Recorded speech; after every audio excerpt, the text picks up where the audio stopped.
뉴욕 증시가 보합세로 마무리가 됐습니다. 기대감을 조금 모으고 있었던 이벤트들이 그냥 밋밋하게 마무리가 됐어요. 그래서 조금 실망감들이 있지 않았을까 생각합니다. 하지만 실망감이 있었다라고 보기에는 주가 수준은 또 나쁘지 않았습니다. 왜냐면 약세 출발했다가 플러스로 마감이 된 거거든요. 그렇기 때문에 전체적으로 분위기는 괜찮았다라고 판단할 수 있겠는데 조금 아쉬운 감이 들지 않았을까라고 판단되고요. AI 쪽은 이제 이런 굵직한 이벤트 다 소화하게 되면서 조금씩 이제 흐름에 대한 부분들을 좀 적응해 나가는 시간이 필요하지 않겠는가라고 생각할 수 있겠습니다. 이 부분들 자세하게 알아보도록 하고요. 자, 이번에 중간 배당이 역대 최고치를 찍을 거라고 합니다. 보통 이제 중간 배당은 이제 여름 휴가를 앞두고서 진행이 되기 때문에 휴가 보너스라고도 불리는데, 자, 그에 따라서 중간 배당을 주는 기업들 또는 이제 배당금이 높아진 기업들에게 관심들이 많이 쏠리기도 하죠. 자, 어떤 종목군들이 중간 배당을 많이 주고 있는지 알아보도록 하고요. 리비안, 테슬라, 이런 전기차 기업들이 호재를 통해서 주가가 크게 급등하는 모습이었습니다. 리비안은 조금 아쉽게 됐죠. 한 23% 정도 상승하면서 마무리됐는데, 시간 내에서 50% 넘게 급등한 것을 생각해보면은 조금 아쉬운 부분이 아닐까 생각합니다. 하지만 테슬라가 5% 가까이 상승하는 모습 보여주기도 하면서 전반적으로 이제 좋은 분위기를 많이 이끌어가는 모습이었습니다. 이런 전기차의 흐름들이 어느 정도의 영향을 또 줄 수 있는지 한번 알아보도록 하죠.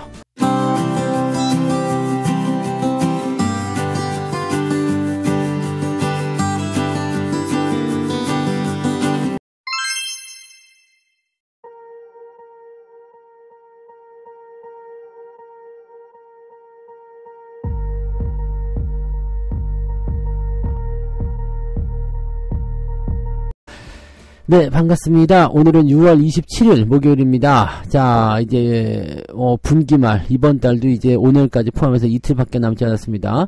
자, 이런 그 상황이라면은 대체적으로 이제 뭔가 이제 뭐라 그럴까요? 윈도우 드레싱이죠. 네, 윈도우 드레싱에 대한 기대감을 통한 주가 상승, 이런 것들이 이제 오늘이 어떻게 보면 가장 강하게 나타날 수 있는 부분이기도 하죠. 자, 근데 요걸 이제 어떻게 시장이 만들어 갈 것인가 정말 궁금해집니다. 왜냐면 기대감이 있었던 약간의 명분이죠. 주가가 더 많이 상승할 수 있을 것이다 라고 생각했던 명분이 조금 밋밋하게 끝났단 말이에요. 그래서 조금 걱정스럽지 않을까 생각하는데, 주가 내용 보면은 그렇게 나쁘진 않습니다. 다우지수가 0.04% 올랐어요. 그리고 나스닥은 0.49% 상승했는데, 수치상으로만 보면은 이게 이거밖에 안 돼 라고 할 수 있겠지만, 다우지수 마이너스 큰 상황에서 플러스까지 다 올라온 거고요. 나스닥도 마이너스 출발했다가 플러스로 마감리가 된 거거든요. 특히 재밌는 거는 오후 들어서면서 주가 상승률이 진행되기 시작했고요. 나스닥 같은 경우는 막판에 치고 올라가면서 상승률을 더 키워줬다는 거죠. 즉 후반부에 더 긍정적인 기대감들이 모였다라는 건데, 자, 이렇게 되면은 이제 경제지표가 이제 발표되는 이제 후반부 경제지표라든지 그 다음에 추가적인 어떤 기대감, 이런 것들이 작용하는 것이 아닌가라고 생각되기도 합니다. 지금 연준에서 진행하는 이 통화정책, 금리 인하에 대한 부분들이 지금 세개라고 하기도 그렇고요. 네, 미국의 투자은행들, 10곳 중에서 6곳 정도가 금리 인하는 2회 이상 진행될 가능성이 높다, 뭐 이렇게 얘기하기도 했었다고 하니까 그런 것들이 좀 작용한 것이 아닐까 생각되기도 하고요. 자, 내용들 한번 알아보도록 하죠. 아마존의 주가가 3.9%나 올라왔습니다. 나도 AI입니다 라고 얘기하면서 올라갔다고 하는데, 자, 153.61달러의 거래를 마치게 되면서 시총 규모가 2조 달러를 넘어서게 됐습니다. 2018년 9월에 미국 기업 중 두 번째로 시총 1조 달러를 달성한 바가 있는데, 그 이후에 이제 2배가 올라왔는데 요 정도 걸렸다. 6년 만에 그래도 2배면은 이런 대기업들이 나쁘지 않습니다. 네. 자, 그래서 이제 애플, 마이크로소프트, 엔비디아, 알파벳, 그 다음에 아마존, 이렇게 5개 기업이 2조 달러를 넘겨놨어요. 이 중에서 애플, 마이크로소프트, 엔비디아는 시총 3조 달러가 넘어가 있고요. 이런 소식 들을 때마다 좀 부럽죠. 네, 우리나라는 일단 1000조 원짜리 기업이라도 먼저 빨리 탄생을 했으면 좋겠다 생각이 듭니다. 뭐 저쪽은 2조 달러니 3조 달러니, 근데 우리는 1000조 원이라도 좀 돌파했으면 좋겠다, 이런 생각인데 좀 많이 아쉽습니다. 네, 우리도 열심히 올라가려 생각해요. 자, 어쨌든 그런 부분들이고요. 이 AI와 관련된 부분에서는 이제 중요한 네, 이벤트가 두 개가 있었죠. 엔비디아 그리고 마이크론 이 두 가지 이벤트가 있었는데 그냥 밋밋하게 끝났어요. 네, AI 반도체 쪽에서는 이제 젠슨항이 이제 경쟁이 좀 가속화되고 있다, 심화되고 있다. 하지만 여전히 엔비디아 칩이 가성비 면에서 매우 우세하고 우위를 점하고 있다. 뭐 이런 식으로 얘기가 있었고요. 그냥 이제 질의응답하면서 그냥 끝나는 그런 정도로 됐습니다. 그리고 뭐 늘 하던 것처럼 이제 신규 상품에 대한 준비도 진행하고 있고 뭐 등등등 여러 가지 얘기했는데 특별하게 임팩트가 없었어요. 그냥 네. 소폭 상승하면서 마무리됐다라고 보시면 되겠죠. 네, 마이크론 같은 경우도 지금 애프터마켓에서 좀 떨어지고 있어요. 이게 뭐 실적이 예상치보다 괜찮게 나왔거든요. 근데 향후 전망치라든지 이런 것들도 크게 변화가 없었죠. 그러니까 뭔가 서프라이즈한 것을 굉장히 원하는데 그런 부분들이 나타나지 않았다는 겁니다. 그래서 그런 것들 때문에 실적 나쁘지 않았어요. 근데 그럼에도 불구하고 애프터마켓에서는 지금 5% 정도 하락세를 보이고 있기 때문에 글쎄요. 이것도 조금 악재로 작용할 수 있을런지는 좀 봐야 되겠습니다. 실적 괜찮게 나왔습니다. 나쁘지 않았는데 기대감이 너무 컸던 것 같아요. 그래서 그런 부분이 좀 있었고 근데 재밌는 거는요. 이런 흐름을 통해서 전기차 쪽 움직임이 좋았죠. 네, 테슬라 5% 정도 가까이 상승했습니다. 4.8% 상승했고요. 그 다음에 리비안 23% 정도 올라갔고 그 외의 종목들도 다 올라갔습니다. 이거 조금 이따가 또 알아보도록 하죠. 그래서 이 전기차 관련 종목군들이 올라오면서 빈틈을 채워가는 모습이 나타나는 것 아니냐 이렇게 얘기가 되고 있기도 합니다. 그동안 너무 소외됐다는 느낌도 좀 있었죠. 그래서 전기차 관련주들이 오늘 조금 올라갈 수 있을런지 한번 지켜보는 것도 좋은 포인트가 되겠습니다. 자, 그 다음에 보면 이 마이크론, 네, 실적이 예상치를 웃돌았지만 매출 전망치나 이런 것들이 시장 예상에 부합하는 수준에 그쳤다. 뭐 이거는 그냥 갖다 붙인 이야기가 될 것 같긴 한데, 야, 예상치보다 좋은 실적이 나왔는데도 불구하고 주가가 떨어지고 있다. 예상치만큼밖에 안 나왔잖아. 야, 사람들이 욕심이 끝이 없어요. 네, 실적이 잘 나와도 이렇게 주가가 떨어지고 있다. 이런 거는 진짜 대단하네요. 네. 자, 아무튼 뭐 그런 부분이 있었고, 자, 미국의 5월 신규 주택 판매는 전월과 비교해서 급감했다. 신규 주택이 잘 팔리지 않으면 경기가 위축된다 이런 식으로도 많이 구분을 해요. 왜냐면은 이게 그 예전에 리먼 사태 때 아시죠? 이 주택과 관련된 부분이었잖아요. 이게 주택 모기지 관련한 그 경기 침체의 움직임이었기 때문에 그 이후로부터는 주택 지표를 굉장히 중요하게 보거든요. 근데 신규 주택 판매가 좀 줄었다라는 것이 나타나게 되면서 뭔가 이제 사람들이 조금 움츠러드는 거 아니냐 이런 식의 이야기를 좀 하고 있는 거죠. 자, 예상치는 64만 채였는데 네, 실제로는 61만 9천 채밖에 나오지 않았다. 예상치가 뭔 의미가 있는지 모르겠습니다만 아무튼 네, 예상치에 부합하지 못한다 이런 것들은 큰 의미는 없어 보여요. 어쨌건 시장이 조금 부담스럽다라는 내용들을 보여줄 수 있기 때문에 오히려 이런 것들은 좋게 이야기가 될 수 있지 않았을까 생각되고요.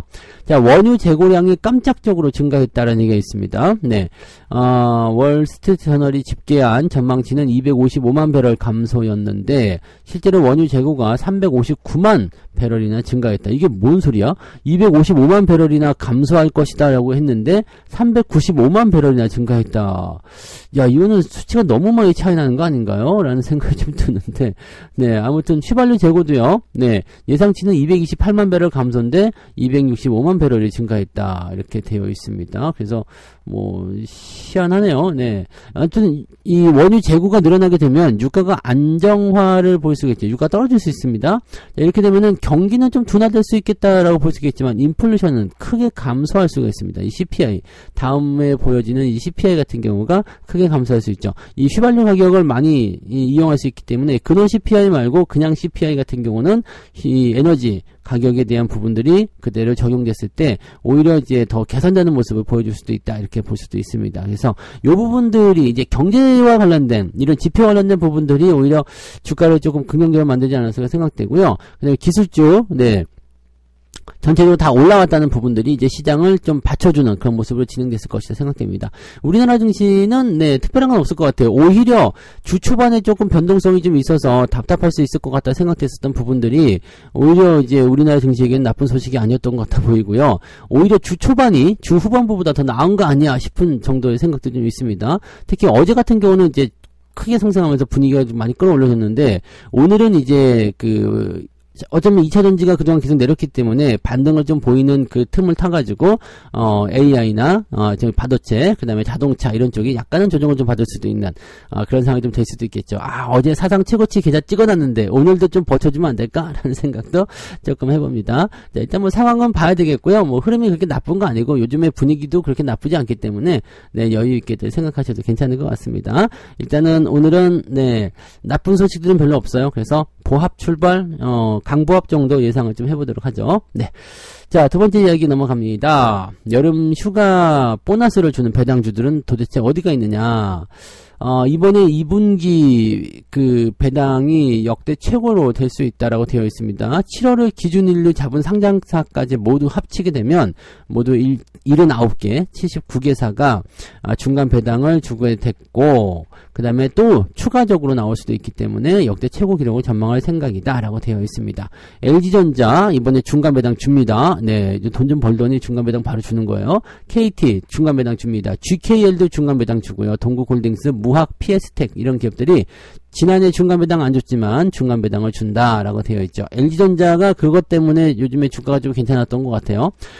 주식은 이제 28일까지 보유를 하셔야지만 중간 배당을 받을 수가 있습니다. 중간 배당은 조금 다르거든요. 그래서 28일까지 보유를 하셔야지만이 배당을 받으실 수가 있어요. 그러니까 지금 보면은 이제 대형주 쪽에 매도가 나오지 않는 이유 중에 하나도 이 중간 배당을 노리고 들어오는 움직임들이 있을 수 있다라고 볼 수가 있거든요. 그러면 이제 다르게 얘기한다면 7월이 시작되면서 이 배당금은 이제 더 필요 없잖아요. 그러니까 그때부터 팔아먹는 모습이 나타날 수도 있다. 그러니까 내일까지는 주가가 좀 잘 움직일 수도 있다. 이렇게 생각할 수도 있고 7월 1일에는 주가가 출렁거릴 수 있다. 이렇게 얘기를 할 수도 있겠죠. 다만 이제 7월달 들어서게 되면 이번에는 뭐가 있느냐. 저거요. 실적 발표, 네, 실적에 대한 부분들이 나오게 되고, 또 배당 기준일이 7월로 넘어가는 기업들이 있어요. 그래서 7월에 있는 기업들 같은 경우는 또 이런 것들에서 조금 제외가 되기 때문에, 네, 그렇게 보면 뭐 좀 분산되겠죠. 그리고 원래 중간 배당은 배당량이 이렇게 크지 않기 때문에요. 네, 크게 문제될 건 없어 보입니다. 네, 아무튼 근데 이번에 배당을 많이 준다라는 것이 좀 기대감이 되는 거고요. 그 다음에 이제 6월 말 이후에 중간 배당을 주는 거, 이제 막 9월달 이런 데도 있잖아요. 네, 휠라홀딩스 같은 경우 이제 9월달 정도에 배당을 주기 때문에 이것도 중간 배당으로 봐야 되나 모르겠습니다만, 네, 그 정도도 있기 때문에 뒤로도 이제 분산되면은 조금 더 낫지 않을까 생각됩니다. 지금 보면은 지난해 8월 정도에 형성됐었던 게 이제 SK, BNK 금융지주, 얘네들 뭐 배당 많이 주는 기업들이죠. 얘네들이 이제 지난해 중간 배당은 이제 8월 달에 설정이 됐었기 때문에 그런 것들을 볼 수 있다라고 볼 수 있습니다. 그래서 뭐 6, 7, 8월 달까지 해가지고 중간 배당 나올 수 있으니까 그런 것들은 이제 공략을 해보려고 한 마음 먹으면 또 한번 대응이 가능하지 않을까 보여집니다. 네. 자, 어떤 기업들이 가장 이제 수익률이 높을까? 현재로서는 이제 코리아에셋 투자증권이 가장 높다라고 되어 있습니다. 주당 배당금이 500원. 와, 이거 괜찮네요. 지난 종가가 6,870원인데 이건 주가의 상황에 따라서 좀 다를 수 있겠습니다만 배당 수익률은 네, 어제 종가 기준으로 봤을 때 네, 무려 7%나 된다고 되어 있네요. 중간 배당 이 정도 높기는 쉽지가 않습니다. 다만 이제 이거는 이런 것들이 이제 배당량이 세게 나오겠죠. 그래서 그냥 이 배당 수익률만 보고 달려들기는 조금 애매하고요. 그 다음에 기준일 잘 봐야 됩니다. 기준일이 지금 7월 3일인가로 되어 있죠. 그래서 지금 당장 떨어지지 않을 거예요. 네. 자, 컴투스 3.5%, 한국셀석유 3.3%, LG U+도 2.5% 정도. 중간 배당 치고 높은 수익률입니다. 자, 그 다음에 가장 선호하는 배당주 기업은 LG U+, 배당 수익률이 2.6% 나온다. 이렇게 되어 있고요. 그 다음에 뭐 두산밥켓, SK텔레콤, KTNG 전부 다 중간 배당 줍니다. 네, 그 다음에 꾸준하게 배당금을 늘려가고 있는 한국셀석유 이런 것들도 좋다. 이렇게 얘기가 되어 있죠. 네. 그 다음에 은행주들은 대체적으로 뭐 1%대 배당금 주는 거 뭐 관례적이죠. 그래서 이런 부분들이 또 있을 수 있고요. 그러니까 배당금을 노리고 있다라면 오늘 내일 정도 매수가 더 집중될 가능성도 좀 있다라고 보시면 되겠습니다. 그리고 현대차, 네, 중간 배당 주기 시작해서 이제 중간 배당이 나오게 되죠. 그래서 그 기대감도 조금 있고요. 네. 뭐 그래서 중간 배당을 또 조금씩 받게 되면 아주 기분들이 좋으실 거라 생각합니다. 그래서 그런 것들 좀 많이 챙겨 보시면 되겠고, 뭐 삼성전자 이런 것들도 배당금 주니까요. 근데 지금 이제 밸류업이나 이런 것들 조금 더 단단하게 해가지고요. 이 배당금을 조금 더 많이 올려줬으면 좋겠어요. 네, 주주의 욕심이라고 봐야 되겠죠. 주가가 싼 시점에서 보유했을수록 배당금에 대한 매력도는 훨씬 더 커진다. 이렇게 생각해 주시면 되겠습니다. 네. 자, 세 번째 이야기로 넘어갈게요. 리비안 호재, 테슬라 호재, 그래가지고 전기차 일제히 급등했다. 이 이야기를 좀 볼 건데, 리비안은 23% 폭등을 했어요. 근데 23% 올랐어도 뭔가 시금털털, 좀 찝찝구리 막 이렇게 좀 되죠. 네. 왜냐면은 이제 시간의 거래에서 55% 정도 폭등을 했었는데, 이거 완전 반토막 뚝 해가지고 좀 덜 올랐다 이거지. 약간 기분 나쁠 수도 있어요. 근데 23%면 엄청나게 많이 오른 겁니다. 네. 다만 기대감에 비하지 못한다 이런 얘기죠. 자, 폭스바겐에서 폭스바겐을 요즘에 안 하죠. 폴크스바겐. 네. 이 원어로 좀 읽어드려야 돼요. 폴크스바겐. 네. 요쪽에서 리비안에 모두 50억 달러, 약 7조 원 정도 투자할 것이다 라고 공식 발표했죠. 자, 그리고 이제 합작 회사를 세우겠다 이렇게 얘기가 나왔기 때문에 요렇게 되면은 리비안의 전기차 기술을 폭스바겐의 전기차에 그대로 적용할 것이다 라고 전망이 될 수 있는 거고, 리비안 같은 경우는 이제 현금이 딸리고 있었는데 이것이 도움이 되는 거죠. 그러니까 이제 주가에는 상당히 긍정적인데 생각했던 것보다 주가 상승률이 높지 않아서 오히려 좀 실망감이 나타날 수도 있다라고 볼 수가 있는 부분이 되겠습니다. 자, 폭스바겐은 리비안과 협력을 함으로 인해서 중국에 대항하는 그런 형태, 또 테슬라에 대항하는 그런 모습으로 갈 수 있지 않겠는가라고 보여지는 거고요. 네, 중국 자동차 시장으로 진출하기 위한 포석이 될 것이다. 이렇게 전망되게 되고 있습니다. 이거는 폭스바겐에게 호재인지, 리비안도 호재가 되겠지만 폭스바겐에게 더 호재가 되는 거 아닌가 싶은 생각도 좀 있네요. 자, 아무튼 리비안이 그렇게 나중에 되면 이제 흡수합병 되거나 뭐 그렇게 얘기 나오는 거 아닌가 싶기도 한데, 어쨌든 그거는 나중에 일이고요. 지금은 리비안 쪽이 이제 이렇게 움직였다. 근데 뭔가 조금 실망스럽다라는 정도, 기대감보다는 조금 실망스럽다. 한 50% 정도는 올라갈 줄 알았거든요. 근데 생각했던 것보다 아니네요. 네. 자, 테슬라도 호재가 나왔죠. 5% 가까이 급등했는데, 투자사의 목표 가격 상향. 이건 진짜 오랜만에 나온 것 같아요. 왜냐면 테슬라 쪽에 대해서 요즘에 많이 부정적이었잖아요. 지금도 그냥 부정적으로 생각하긴 합니다만은, 그런데, 증권사 스티펠이라는 곳의 분석가 스티븐 젠가로네요. 젠가로. 네, 젠가로. 네, 스티븐이 이제 뭐라고 했느냐, 매수 등급을 유지한 채 목표 가격을 265달러로 제시했다. 목표 가격을 올린 거예요. 네, 뭐 특별한 건 아니야. 근데 뭐 투자 등급이나 이런 것들도 매수 그냥 유지하고, 뭐 특별하게 코멘트가 이제 중요하진 않았던 것 같긴 한데, 이번에 개선된 모델 3와 모델 Y가 전기차 판매를 촉진할 수 있다는 이유가 되면서 목표 가격을 상향했다. 근데 현재 주가보다 약 35% 정도 더 오를 수 있다라고 전망을 하는 부분이 된 거기 때문에 이게 전기차 호재와 함께 같이 맞물려 가지고 주가 상승을 크게 이끌었다라고 얘기가 되고 있죠. 자, 이것도 그동안 별로 안 좋았었기 때문에요. 근데 이 테슬라 같은 경우는 최근에 주가 계속 올라오고 있어요. 그러니까 뭐 그저께 같은 경우도 한 2%대 올랐죠. 그다음에 이번에 또 올라갔기 때문에 이번에 완전히 또 추세를 바꾸는 형태로 가는 거 아니냐, 기대감이 또 생기는 거 아니냐, 뭐 이렇게 또 분석들이 되고는 있습니다. 좀 지켜봐야 되겠죠. 그렇게 올라가다 또 말 건지 아니면 더 올라갈 건지. 자, 그다음에 루시드 4% 정도 급등했고요. 니콜라도 5.8% 급등했습니다. 그래서 다른 전기차 업체도 다 같이 올라갔기 때문에 전기차 관련한 부분에서의 시장 분위기가 조금 괜찮아졌다라는 식으로 전망이 되고는 있습니다. 문제는 이제 우리나라는 배터리이기 때문에 이 영향을 받아서 그냥 우리도 전기차 쪽으로 뭉뚱그려서 올라갈 수 있을 것인가, 그런 부분들은 좀 봐야 됩니다. 완성차 쪽에서 분위기가 개선된다라는 느낌을 가져간다면, 네, 뭐 현대차나 기아차 이런 것들이 올라갈 수는 있겠는데, 부품주 이런 것들이요. 근데 배터리 쪽으로 가려면은 이쪽에서 이제 기대감이 좀 있어야 되는데, 요게 이제 과연 잘 적응이 될 것이냐를 좀 보긴 해야 되겠죠. 근데 지금 AI 쪽에서 뭔가 좀 분위기가 시들하다거나 이렇게 되면은 수급이 배터리 쪽으로 또 넘어갈 수도 있습니다. 그래서 2차전지 쪽의 반등을 조금 기대해 볼 수 있다라면 오늘은 네, 고적 분위기로 해서 움직이고, 또 코스닥이 요즘에 좀 안 좋았는데 2차전지가 올라오게 되면 코스닥이 또 반등하는 모습이 나타나겠죠. 그래서 반도체가 어제 하이닉스가 너무 뛰어 올랐기 때문에 살짝 숨고르기로 들어가게 된다면 아마 이 2차 전지가 조금 움직일 수 있는 그런 모습이 좀 나타날 수도 있을 것이다 라고 보시면 되겠습니다. 아무튼 이제 시장의 분위기는 이 주도주 3개, 반도체, 자동차, 2차 전지 쪽에서 움직이는 흐름에 따라서 변화가 될 것이고요. 중소형주들은 이제 대형주들이 움직이는 거 따라서 움직이게 되는 상황이 됐다. 어쨌든 시장 상황 자체는 그렇게 나쁘진 않습니다. 전체적으로 분위기 좋은 편이고요.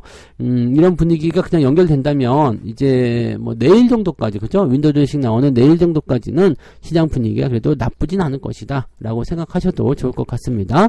그 정도까지 우리가 생각하시면 될 것 같고요. 이렇게 해서 오늘 3가지 이야기 전달해 드렸습니다. 밋밋한 이벤트 때문에 미국 증시가 보합세로 나타났지만 근데 뭐 나쁘지 않습니다. 그죠? 네. 뭐 조금씩 다 소폭 상승은 좀 해줬고요. 그 정도면은 괜찮은 것 같아 보입니다. 그죠? 네. 이 정도면 뭐 나쁘지 않다. 그 정도 생각하시면 되고, 중간 배당을 주는 기업들은 이번에 역대 최고치를 찍을 것이다. 네, 배당 주는 기업들이 점점 많아지고요. 우리도 이제 시간이 지나면서 주가가 올라가고 배당금도 올라가고 계속 그렇게 될 거예요. 그래서 가격이 쌀 때 많이들 확보해 놓는 거, 네, 꼭 중간 배당 아니라 기말 배당이라도 이렇게 준비를 미리미리 해 놓으시는 것도 좋습니다. 자, 리비안과 테슬라 때문에 전기차가 그냥 호재로 빵빵 튀어 올라갔는데 이것이 우리한테 영향을 줄 수 있을 것인지는 아직은 미지수지만 일단은 전체적인 분위기 봤을 때 만약에 반도체가 조금 주춤한다거나 아니면 자동차가 조금 주춤한다거나 그러면은 2차 전지가 더 상승할 가능성이 높겠죠. 그래서 그런 수급의 동향이나 이제 주로주의 흐름들을 잘 지켜보시는 게 좋습니다. 네. 자, 그 정도 보시면 되고요. 자, 책 한 국제 읽고 마무리합니다. 그만한 가치가 있는 것도 아닌데 사람들이 선호하면 가격이 뛰는 물건들이 있다. 주식도 종종 그런 경우가 생기는데 왜 오르는지 모르지만 매수가 몰려든다. 높은 가격에 사면서도 왜 그 가격에 이 주식을 사야 하는지 모를 때도 많다. 그럴 때는 그 주식을 사지 않는 것이 정답이다. 효용 가치가 없는 물건은 비싼 쓰레기일 뿐이다. 네, 우리가 홈쇼핑 볼 때 가끔씩 그런 실수들 많이 하잖아요. 어머, 저거 너무 싼데? 너무 좋은데? 샀는데 내가 쓸 데가 없어. 아무리 좋아도 내가 쓸 데가 없으면 그건 쓰레기죠. 네. 주식도, 너 다들 좋대서 샀는데 이거 정말 여기 사도 되는 거야. 막 불안한 그런 느낌 들고 막 그러면 사지 마세요. 네. 그러면 사지 마세요. 왜냐면 내가 이것을 자신감을 가지고 매수를 해야지 긴가민가? 잘 되면 좋고 안 되면 말자. 이렇게 생각하시는 부분이 아니잖아요. 그죠? 확신을 가지고 투자를 하시는 부분들을 꼭 여러분들이 확인하시기 바랍니다. 네. 자, 오늘도 일단은 화이팅 잘 해보자고요. 네. 좋은 결과들 만드시기 바라고요. 저는 장중시황 때 다시 오겠습니다. 고맙습니다. 본 방송에서 제공되는 모든 정보는 투자 판단의 참고 자료이며 투자의 최종 책임은 본 방송을 이용하는 본인에게 있습니다.